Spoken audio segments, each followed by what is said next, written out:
Kapodra police station વિસ્તારના સાગર road પર આવેલ ગુજરાત મોબાઈલ નામની દુકાનમાં રાત્રિના 3 વાગ્યા પછીના કોઈ સમયે કોઈ ચોર ઈસમે દુકાનનું શટર તોડી અને દુકાનની અંદર ગેરકાયદેસર રીતે પ્રવેશ કરી દુકાનમાં રાખેલા આઈફોન તથા સેમસંગ કંપનીના મોંઘા ફોન તથા અન્ય રિપેરિંગ માટે આવેલા ફોનોની ચોરી કરેલાની હકીકત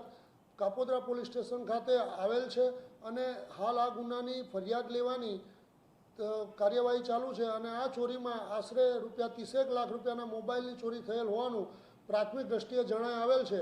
આરોપીની શોધખોળ માટેની તપાસ તજવીજ પણ ચાલુ છે। સીસીટીવી ફૂટેજના આધારે તથા હ્યુમન સોર્સના આધારે કાપોદ્રા પોલીસના પીઆઈ શ્રી MD અવસુરા તથા ડિસ્ટર્બના પોલીસ માણસો હાલ આ ચોરીનો ગુનો ડિટેક્ટ કરવા માટે પ્રયત્નશીલ છે।